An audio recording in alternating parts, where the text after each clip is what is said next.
In many ways, this is the ultimate bracelet for the gem enthusiast. I've been genuinely in love with the different pieces that I have coming in, and I never fail to get excited by new pieces, new gems with what I see. I think that this is very common. Most of us, unless it's really a cold investment, which is pretty rare to find, most of us are very engaged with all kinds of stones, and we just love looking at them, and we enjoy collecting them, different types and different species. It's something which I think with collecting I have never ever got sick of. And I suppose my initial collecting, well, I couldn't even tell you when that began. My commercial collecting was about 13 years ago now. So this bracelet, it's sterling silver and it's very solidly made. It's beautifully made. And one of the things, one of the features about it is that it's adjustable. You can see that at the end there are a couple of links in which the barbell can go into, and I think that's really good because we don't always want something tight and all loose, so you've got the choices there. I thought how perfect it was to pop into a Tourmaline featured category, because here we have the finished stones and they're really pretty, they're very beautiful, and the rough as well.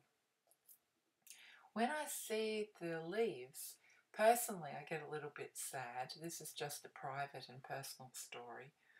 But I used to know a woman who was so very special. I think I met Inga about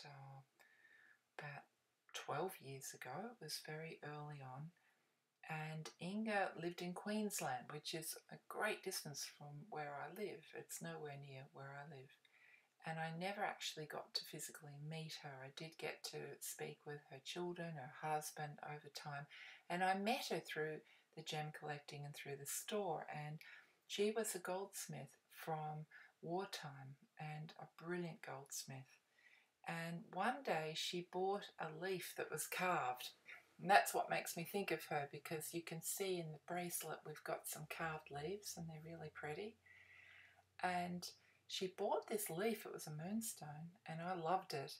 And I remember when I packed it up, I had a little pang of sadness that it was going. That this happens to me. I get very fond of things, much as I'm fond of this bracelet, I have to tell you. Anyway, I packed it up and off it went. About 2 years later, that leaf came back to me, and Inga had set it into a ring. This is true, 14 karat gold.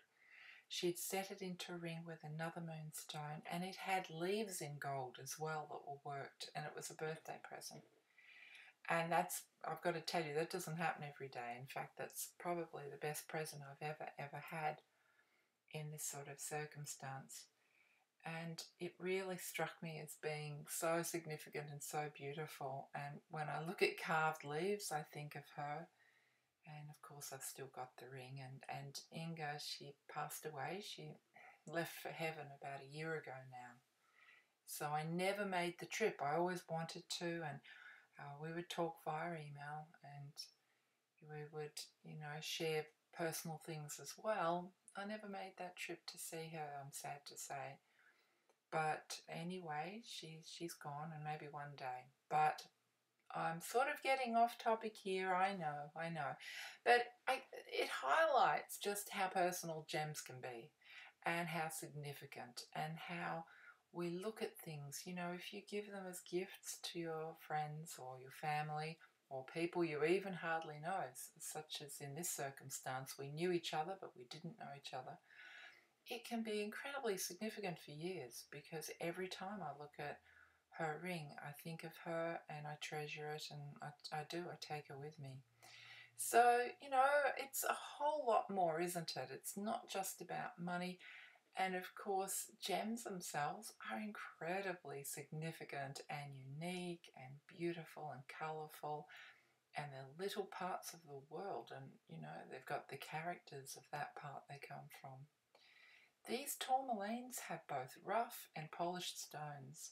What a way of presenting the species. And I don't know if you can see, there's one that's a mixture of pink and green. Well, there are a couple actually like that. And so you have a sort of watermelony colour and a pink colour and so forth. And as I said, the setting itself, lovely and solid. It's not going to go anywhere. It's not going to fall apart on you. Something to look into and enjoy and cherish. Some people have a kind of feeling that gems are energetic, you know, and that makes sense. You can have all kinds of measurable electric energies and forces coming off things. That's not a new thought. And I do think that crystals themselves have properties when they're in the raw and they're untouched and they're, you know, literally still growing. Crystals have a great property in themselves. So this is doubly significant for me to have a bracelet that is this beautiful, and it features both the very, very raw and naked crystal and then the polished pieces that have so artistically been placed in the bracelet itself. Now I have another one in the store which is similar to this.